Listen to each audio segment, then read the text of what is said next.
পাপ করলেন কয়টা? একটা। শাস্তি হবে 5টা। কি কি? হে আমার প্রিয় বৎস, তুমি কশিন কালো আল্লাহর সাথে শিরক করো না, কারণ শিরক হলো সবচেয়ে বড় অন্যায়, সবচেয়ে জঘন্য পাপ হলো শিরক। সৃষ্টি যার আইন চলবে তার, কিন্তু আমরা অধিকাংশ মানুষ এই সৃষ্টি যার আইন চলবে তার এই কথা আমরা মানি না। আহলে হাদিস আন্দোলন বাংলাদেশ।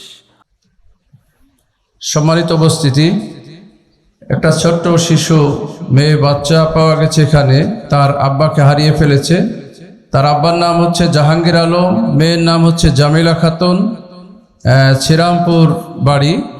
তো তার পিতাকে অনুরোধ রাখবো যে আমাদের স্টেজে আছে পাশে, আপনি এসে আপনার মেয়েকে নিয়ে যান।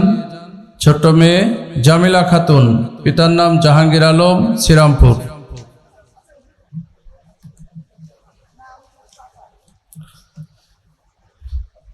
আসসালামু আলাইকুম ওয়া রাহমাতুল্লাহি ওয়া বারাকাতুহু।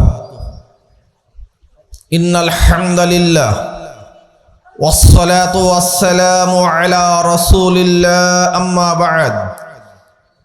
ফাকাদ ক্বালা আল্লাহু তাআলা ফি কালামিহিল মাজিদ ওয়াল ফুরকানিল হামিদ। ফাআউযু বিল্লাহি মিনাশ শাইতানির রাজীম। বিসমিল্লাহির রহমানির রহিম। ইন্নাহু মান ইউশরিক বিল্লাহ ফাকাদ হাররামাল্লাহু আলাইহিল জান্নাহ ওয়া মাওয়াহুন নার ওয়া মা লিয-যালিমিনা মিন আনসার। ওয়া ক্বালা আল্লাহু তাআলা ফি হাদিসিল কুদসি, ইয়া ইবনে আদম ইন্নাকা লাউ আতাইতানি বিকুরাবিল আরদি খাতায়া সুম্মা লাকিতানি লা তুশরিক বি শাইয়া লা আতাইতুকা বিকুরাবিহাল মাগফিরাহ। রাহুল মুসলিম। ওয়া আন জাবির ইবনে আব্দুল্লাহ রাদিয়াল্লাহু তাআলা আনহু ক্বালা রাসূলুল্লাহি সাল্লাল্লাহু আলাইহি ওয়াসাল্লাম সিনতানি মুজিবাতান। ক্বালু ইয়া রাসূলুল্লাহ মাল মুজিবাতান? ক্বালা মান মাতা ইউশরিক বিল্লাহি শাইয়া দাখালান নার ওয়া মান মাতা লা ইউশরিক বিল্লাহি শাইয়া দাখালাল জান্নাহ।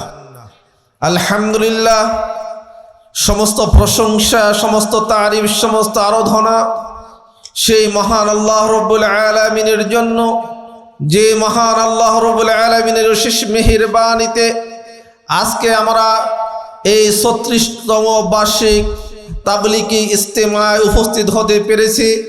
যে মহান আল্লাহ রাব্বুল আলামিন আমাদেরকে এই তৌফিক দান করেছেন, সেই দরবারে ইলাহিতে জানাই লাখ কোটি শুকরিয়া। সকলেই বলি আলহামদুলিল্লাহ।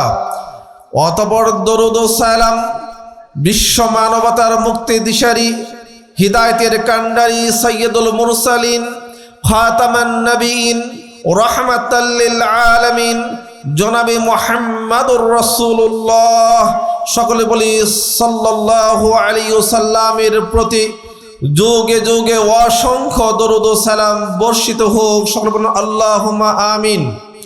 মুআজ্জাজ মুহতারাম, আজকের এই তাবলীগী ইজতেমার সম্মানিত সভাপতি প্রফেসর ডক্টর মোহাম্মদ আসাদুল্লাহ আল গালিব, মুহতারাম আমিরে জামায়াত আহলে হাদিস আন্দোলন বাংলাদেশ, সম্মানিত মুসলিম ভাতৃবৃন্দ, আজকের আমার আলোচনার বিষয় 5 প্রকার শিরিক এবং তার ভয়াবহতা।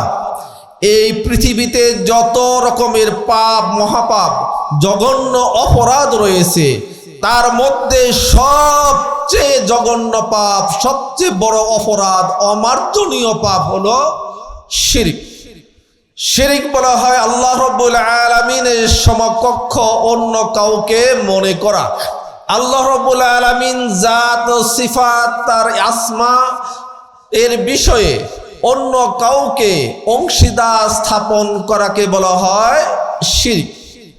আর শিরিক এমন একটা মহাপাপ, যে পাপটা এমন পাপ যে পাপ হলো একটা, তার শাস্তি হলো 5টা। পাপ করলেন কয়টা? একটা, শাস্তি হবে 5টা। কি কি?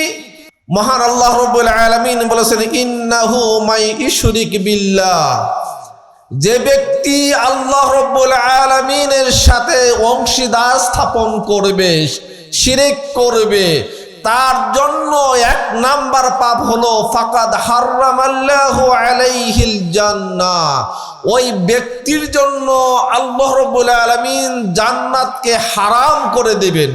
অর্থাৎ কোনো দিনই কশিন কালো তার জান্নাতে যাওয়ার কোনো উপায় থাকবে না। এটা হলো 1 নাম্বার শাস্তি।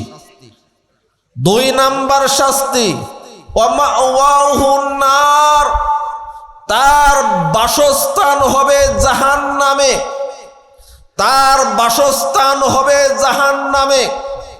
3 নাম্বার হলো ওয়ামা লিয-যালিমিনা মিন আনসার, ওই জালেমের জন্য হাসরের মাঠে কোনো রকমের সুপারিশকারী পাওয়া যাবে না, যে তাকে সুপারিশ করে, তাকে সাহায্য করে জাহান্নাম থেকে জান্নাতে নিয়ে যাবে, এমন কোনো সাহায্যকারী পাওয়া যাবে না। 4 নাম্বার শাস্তি হলো, মহান আল্লাহ রাব্বুল আলামিন বলেছেন, লা ইন আশরাকতা লা ইয়াহবাতান্না আমালুকা, যদি তুমি জীবনে একবার শিরকের কাজ করো, তাহলে তোমার সমস্ত আমলে সালে, আপনি এই আমলে সালে করতে করতে, সওয়াব অর্জন করতে করতে, এই পৃথিবীর শূন্যস্থান ভর্তি যদি সওয়াব করেন, এই সওয়াব অর্জন করার পরে আপনার মাধ্যমে যদি একটা শিরকির পাপ হয়ে যায়, তাহলে সমস্ত আপনার আমলে সালে, সমস্ত সওয়াব আপনার মুহূর্তের মধ্যে ধ্বংস হয়ে যাবে। আপনার আমলে সালের এই খাতায় আর কিছুই থাকবে না। 5 নাম্বার শাস্তি হলো যে ইন্নাল্লাহা লা ইয়াগফিরু আন ইউশরাকা বিহি ওয়া ইয়াগফিরু মা দুনা যালিকা লিমান ইয়াশা, আল্লাহ রাব্বুল আলামিন তার সাথে অংশীদার স্থাপন করলে ওই ব্যক্তিকে কশিন কালো ক্ষমা করবেন না। আর এই শিরকের পাপ ছাড়া অন্যান্য পাপ থাকলে মহান আল্লাহ রাব্বুল আলামিন সেটাকে ক্ষমা করে দেবেন। তার প্রমাণ হলো হাদিসে কুদসি, মহান আল্লাহ রাব্বুল আলামিন বলেছেন, ইয়া ইবনে আদম, হে আদম সন্তান, ইন্নাকা লাউ আতাইতানি বিকুরাবিল আরজি খাতায়া, তুমি যদি পাপ করতে করতে এই পৃথিবীর শূন্যস্থান ভর্তি যদি পাপ করে ফেলো, সুম্মা লাকাইতানি, অতঃপর তুমি আমার সাথে এমন ভাবে সাক্ষাৎ করবে, তুমি এমন অবস্থায় মৃত্যুবরণ করবে, লা তুশরিক বি শাইয়া, যে আমার সাথে তুমি কখনো শিরিক করো নাই, লা আতাইতুকা বিকুরাবিহাল মাগফিরা, তাহলে তুমি যেভাবে পৃথিবীর শূন্যস্থান ভর্তি পাপ নিয়ে আমার কাছে আগমন করবে, আমি পৃথিবীর শূন্যস্থান ভর্তি ক্ষমা নিয়ে তোমার কাছে এগিয়ে যাব, অর্থাৎ তোমার সমস্ত পাপকে আমি ক্ষমা করে দিব।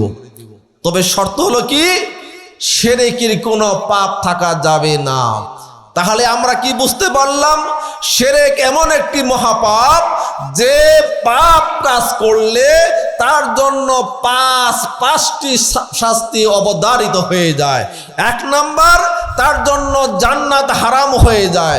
2 নাম্বার, তার জন্য জাহান্নাম ওয়াজিব হয়ে যায়। 3 নাম্বার, হাসরের মাঠে তাকে কেউ সুপারিশ করে জাহান্নাম থেকে জান্নাতে নিতে পারবে না। 4 নাম্বার, তার বিগত জীবনের সমস্ত সওয়াব ধ্বংস হয়ে যায়।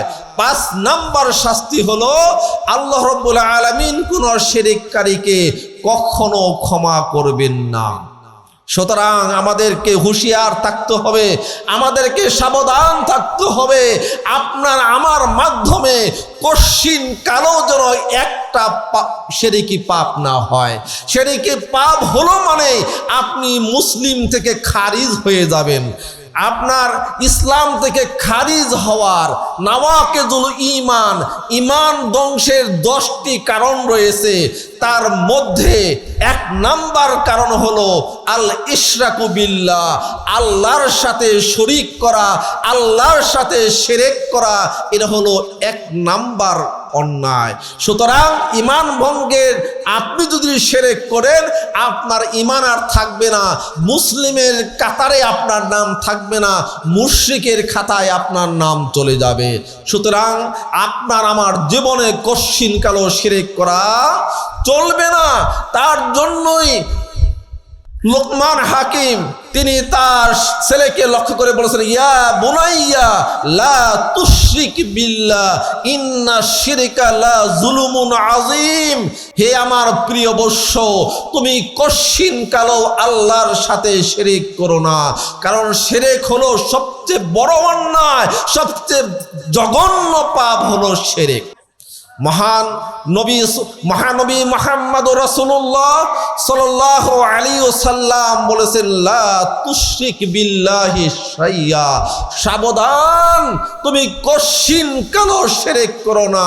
ইন কুতইতা আও হুররিকতা, শিরক না করার কারণে যদি তোমাকে জ্বালিয়ে পুড়িয়ে সারখার করে দেওয়া হয়, তোমাকে কেটে টুকরো টুকরো করা হয়, এরপরও তুমি শিরক করতে পারবে না।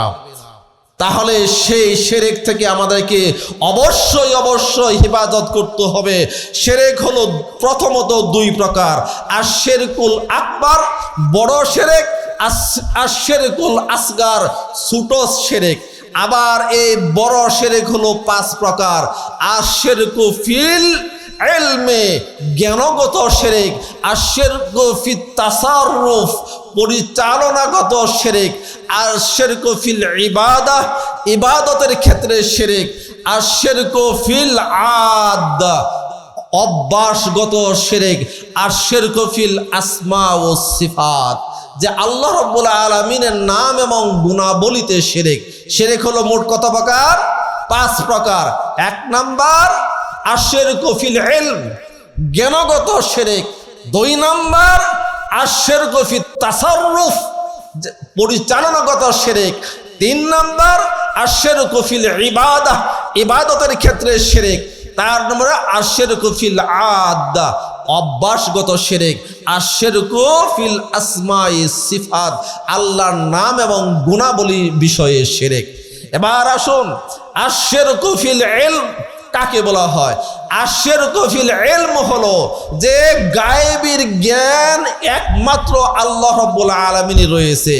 গায়েবের জ্ঞান, ওয়া ইনদাহু মাফাতিহিল গায়ব, ওয়া ইনদাহু মাফাতিহিল গায়ব লা ইয়ালামুহা ইল্লাল্লাহ, যে গায়েবের জ্ঞান একমাত্র আল্লাহ রয়েছে, আল্লাহ ছাড়া অন্য কারো গায়েবের জ্ঞান নাই।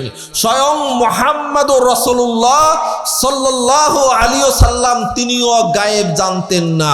তিনি গায়েব জানতেন এই বিশ্বাস করলে কি হয়ে যাবে? শিরক হয়ে যাবে। তবে হ্যাঁ, অনেক বিষয় রয়েছে যে বিষয়গুলোকে মহান আল্লাহ রাব্বুল আলামিন ওহীর মাধ্যমে যে ভবিষ্যতে এমন কিছু ঘটনা ঘটবে যেগুলো আগেই তার প্রিয় নবী মুহাম্মদুর রাসূলুল্লাহ সাল্লাল্লাহু আলাইহি সাল্লামকে জানিয়ে দিয়েছেন, সেই অনুপাতে রাসূল সাল্লাল্লাহু আলাইহি সাল্লাম অনেক ভবিষ্যৎবাণী তিনি করে গেছেন, সেগুলো বাস্তবে সত্যে পরিণত হয়েছে বা হবে ইনশাআল্লাহ।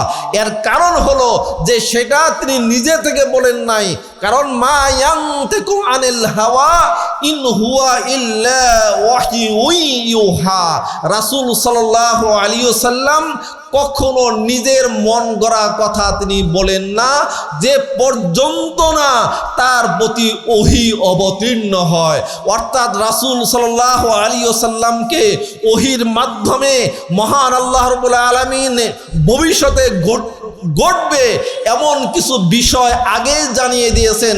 তার জন্য রাসূল সাল্লাল্লাহু আলাইহি সাল্লাম অনেক বিষয় ভবিষ্যতের বিষয় বলে গেছেন, যেগুলো বাস্তবে রূপান্তরিত হয়েছে। সুতরাং আমাদেরকে বিশ্বাস রাখতে হবে রাসূল নিজে গায়েব জানেন না, আল্লাহ রাব্বুল আলামিন তাকে যতটুকুনো জানিয়ে দেন অতটুকুনো ব্যতীত। ইল্লা মানের তারজা মিনার রসুল, যে আল্লাহ রাব্বুল আলামিন তার রাসূলকে যতটুকু জানিয়ে দেন তার চেয়ে বেশি কিছু তিনি জানতেন, গায়েবের বিষয়ে জানতেন না। এবার আসুন, ফেরেশতারাও গায়েব জানেন না।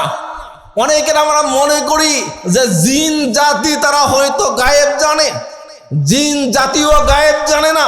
তার প্রমাণ হলো হযরত সুলাইমান আলাইহিস সালাতু ওয়াস সালাম যখন বাইতুল মুকাদ্দাস নির্মাণের শেষের দিকে চলে গেলেন, তার মৃত্যুর সময় চলে আসলো।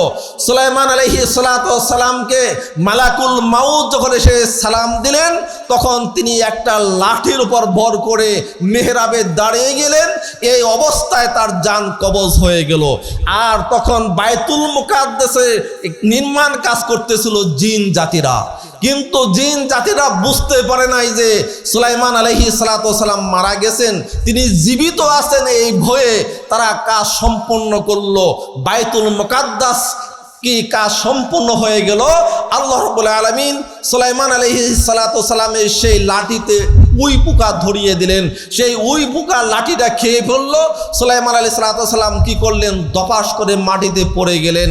তখন ওই জিনের জাতি বলল যে আমরা আগে যদি জানতাম যে সুলাইমান আলাইহিস সালাতু ওয়াস সালাম মারা গেছেন, তাহলে এতদিন কষ্ট করে আর বাইতুল মুকাদ্দাস নির্মাণ করতাম না। তাহলে বোঝা গেল জিন জাতীয় তারা গায়েব জানেন না। এবার আসুন, 2 নাম্বার শিরক হলো আশ-শিরকু ফিত তাসাররুফ, পরিচালনাগত শিরক। এই পৃথিবীর যা কিছু আছে, আসমান জমিন চন্দ্র সূর্য গ্রহ নক্ষত্র যা কিছু আছে, সমস্ত কিছুর স্রষ্টা হলেন মহান আল্লাহ রাব্বুল আলামিন। এই কথা শুধু আমরা মুসলিম যারা, শুধু আমরাই স্বীকার করি না, অমুসলিম কাফের মুশরিক, মক্কার সেই কাফের মুশরিকরাও এটা স্বীকার করত। পবিত্র কোরআনুল কারীমে মহান আল্লাহ রাব্বুল আলামিন প্রিয় নবী মুহাম্মদুর রাসূলুল্লাহ সাল্লাল্লাহু আলাইহি সাল্লামকে লক্ষ্য করে বলছেন, লা ইন সাআলতাহুম মান খালাকাস সামাওয়াতি ওয়াল আরজ ওয়া সাখখারাশ শামসা ওয়াল কমার। হে নবী, আপনি যদি ওই কাফের মুশরিকদেরকে প্রশ্ন করুন যে আসমান জমিন চন্দ্র সূর্য এগুলোকে সৃষ্টি করেছেন, এগুলোকে পরিচালনা করেন, নিয়ন্ত্রণ করেন, তাহলে তারা সকলেই বলবে আল্লাহ। তাহলে মক্কার মুশরিকেরাও এই আসমান জমিনের স্রষ্টা আল্লাহ এটা তারা স্বীকার করত। কিন্তু তারপরও তারা মুশরিক কেন, তারা এটা স্বীকার করত বটে, কিন্তু আল্লাহ রাব্বুল আলামিন যদি সমস্ত কিছু স্রষ্টা হন, তাহলে সমস্ত কিছুর আইন দাতাও তো মহান আল্লাহই হওয়ার কথা, ঠিক না বেটি? এটা তারা মানত না, এটা তারা মানত না। আমাদের বর্তমান মুসলিমের অবস্থাও তাই। আমরা আল্লাহকে স্রষ্টা বলে মানি, কিন্তু আল্লাহর আইন অনুযায়ী, আল্লাহর বিধান অনুযায়ী কি হোক, শাসন কার্য পরিচালিত হোক, এটা আমরা অনেক মুসলিমরও চাই না, তাই না? অথচ মহান আল্লাহ রাব্বুল আলামিন বলেছে, আলা লাহুল খালকু ওয়াল আমর, সৃষ্টি যার আইন চলবে তার। কিন্তু আমরা অধিকাংশ মানুষ এই সৃষ্টি যার আইন চলবে তার এই কথা আমরা মানি না। সুতরাং এই কথাটা না মানা আর আল্লাহকে স্রষ্টা হিসেবে মানা, এটা হলো শিরক। আপনাকে আল্লাহকে স্রষ্টা হিসেবে মানলে আল্লাহকে বিধানদাতা হিসেবেও আপনাকে মানতে হবে, অবশ্যই অবশ্যই। তা যদি না করে দুনিয়াবি বিধান, দুনিয়ার মানুষের বিধান বাস্তবায়নের জন্য আপনি যদি কাজ করেন, আপনি যদি প্রচেষ্টা চালান, সমর্থন করেন, তাহলে আপনার নামও মুশরিকদের খাতায় চলে যাবে। যাই হোক, সময় সংক্ষিপ্ত। 3 নাম্বার আশ-শিরকু ফিল ইবাদাহ, ইবাদতের ক্ষেত্রে শিরক, যাবতীয় ইবাদত হতে হবে একমাত্র মহান আল্লাহ রব্বুল আলামিনের সন্তুষ্টির জন্য। মহান আল্লাহ রব্বুল আলামিনের সন্তুষ্টি ছাড়া অন্য কোনো উদ্দেশ্যে যদি আপনি ইবাদত করেন, তাহলে সবচেয়ে বড় ইবাদত করার পরও, সবচেয়ে বেশি ইবাদত করার পরও আপনাকে জাহান্নামী হতে হবে। একটা হাদিস আসছে হযরত আবু হুরায়রা রাদিয়াল্লাহু তাআলা আনহু, যে হাদিসের বর্ণনাকারী হযরত আবু হুরায়রা রাদিয়াল্লাহু তাআলা আনহু, যে হাদিসটা বর্ণনা করতে গিয়ে তিনবার তিনি বেহুশ হয়ে মাটিতে পড়ে গিয়েছিলেন। শেষ পর্যন্ত তিনি বললেন, ইন্না আউওয়ালান নাস ইউকযা আলাইহি ইয়াউমাল কিয়ামা রাজুলুন উস্তুশহিদা ফি সাবিলিল্লাহ। হাশরের মাঠে আল্লাহ রাব্বুল আলামিন সর্বপ্রথম যার হিসাব নেবেন তিনি হলেন যে আল্লাহ রাস্তায় জিহাদ করতে করতে শাহাদাত বরণ করেছে। মহান আল্লাহ রাব্বুল আলামিন ওই শহীদকে বলবেন যে আমি তোমাকে অনেক নিয়ামত দিয়েছিলাম, অনেক শক্তি সামর্থ্য দিয়েছিলাম, সাহস দিয়েছিলাম, তুমি কি করেছো? তখন সে বলবে, রাব্বুল আলামিন সারাটা জীবন তোমার দিন কায়েমের জন্য তোমার রাস্তায় জিহাদ করেছি, জিহাদ করতে করতে নিজের জীবনটাও তোমার সন্তুষ্টির জন্য দিয়ে দিয়েছি, শাহাদত বরণ করেছি। মহান আল্লাহ রাব্বুল আলামিন বলবেন, কাযাবতা, তুমি মিথ্যে বলছো, কারণ তুমি আমার সন্তুষ্টির জন্য জিহাদ করোনি, তুমি জিহাদ করেছো এই জন্য লোকেরা তোমাকে বীর বাহাদুর বলবে, বিভিন্ন রকমের উপাধি দিবে, সে বিভিন্ন রকমের গনিমত তুমি প্রাপ্ত হবে, তার জন্য তুমি কি করেছো? তুমি জিহাদ করেছো এবং মৃত্যুবরণ করেছো। এবার ফেরেশতাদেরকে ডেকে বলা হবে, এ ফেরেশতারা যাও, এই ব্যক্তিকে উপর করে ওই পায়ে ধরে নাকটাকে নিচে রেখে হেসরায় হেসরায় জাহান্নামে নিক্ষেপ করো। শহীদ সবচেয়ে মর্যাদাবান ব্যক্তি, কিন্তু শহীদ হয়েছে ঠিকই, কিন্তু মৃত্যুবরণ করেছে ঠিকই, কিন্তু তার সেই জিহাদে আল্লাহর সন্তুষ্টি ছিল না, অন্য কোনো ছিল। অনুরূপভাবে দানশীল ব্যক্তি যারা দান করে মারহাবা পেতে চায়, আমাকে 50,000 টাকা বলুন মারহাবা, এই সিস্টেম আছে না? এই সিস্টেম যারা চায় যে আমি টাকা দিলাম মানুষ আমাকে মারহাবা দেখ, তারা হলো মার খাবা। এইভাবে মারহাবা পাওয়ার জন্য যারা দান করবে তাদেরকে জাহান্নামে উল্টা করে হেসড়ে জাহান্নামে নিক্ষেপ করা হবে। অনুরূপভাবে ওই সমস্ত আলেম যারা এলেম অর্জন করেছে দুনিয়াবি স্বার্থের জন্য, দুনিয়াবি কিছু পাওয়ার জন্য, টাকা পয়সা পাওয়ার, নাম যশ খ্যাতির জন্য এলেম অর্জন করেছে, ওই আলেমকেও কি করা হবে? যে উল্টা করে জাহান্নামে নিক্ষেপ করা হবে। তার কারণ তারা ভালো কাজ করেছে, ইবাদত তারা করেছে, কিন্তু ইবাদতের ক্ষেত্রে মহান আল্লাহ রাব্বুল আলামিনের সন্তুষ্টি ছাড়া অন্য কারো সন্তুষ্টি ছিল। সুতরাং হুঁশিয়ার হতে হবে, সাবধান হতে হবে। পরিশেষে ইবাদত করতে হবে একমাত্র আল্লাহর জন্য, আল্লাহ ছাড়া অন্য কারোর জন্য ইবাদত, কোনো কুরবানি, কোনো কিছু করা যাবে না। একটা হাদিস বলে শেষ করছি। হাদিসে আসছে, দাখালা রাজুলুন ফিল জান্নাত, যে একজন মানুষ জান্নাতে চলে যাবে একটা মাসির জন্য, আরেকজন মানুষ জাহান্নামে যাবে একটা মাত্র মাসির জন্য। তখন তাকে বলা হলো, রাসূলকে বলা হলো, কাইফা যালিকা ইয়া রাসূলুল্লাহ, একটা মাসির জন্য কিভাবে মানুষ জান্নাতে এবং জাহান্নামে যায়? তখন রাসূল বললেন, দুইজন মানুষ রাস্তা দিয়ে যাচ্ছিল, তাদের সামনে মূর্তি পড়ল, ওই এলাকাটাকে আটকে দেওয়া হলো, বলা হলো আমাদের মূর্তির জন্য কিছু দান না করলে তোমাদেরকে যেতে দেওয়া হবে না। একজনে কি করলো? বলল যে আমাদের কাছে কিচ্ছু নাই, বলল যে একটা মাসি হলো, সেটাকে মেরে এখানে দান করতে হবে। বলল, আল্লাহর কসম আমি আল্লাহ ছাড়া অন্য কারোর জন্য দান করি না, কুরবানি করি না। তখন ফাজারা বা অনুকা, তাকে হত্যা করা হলো। রাসূল বললেন, ফাদাখালাল জান্নাহ, ওই ব্যক্তি জান্নাতে চলে গেল। আরেক ব্যক্তি মনে করলো, বলল যে জান বাঁচান ফরজ, একটা মাসি তো, একটা মাসি মেরে দিল, আর একটা মাসি মূর্তিকে দেওয়ার কারণে সে জাহান্নামী হয়ে গেল। পিয়ারে হাজেরিন, অথচ আজকে আমরা দেখি দেখি বড় বড় হুজুরেরা আজকে মন্দিরে গিয়ে টাকা দান করে বড় বড় ওই সমস্ত ইসলামিক রাষ্ট্র কায়েম করবে স্বপ্ন দেখে তারা ওই মন্দিরে গিয়ে যা বলে যে আপনাদের পূজা এবং আমাদের রোজা একই কথা, আপনাদের বিষ্ণু আর কৃষ্ণ আর আমাদের মোহাম্মদ ঈসা মুসা তারা একই ধরনের মানুষ। নাউজুবিল্লাহ, আস্তাগফিরুল্লাহ। আমাদেরকে আল্লাহ রাব্বুল আলামিন এই সমস্ত মুশরিকদের থেকে আমাদেরকে হেফাজত করুন। সবাই আল্লাহুম্মা আমিন।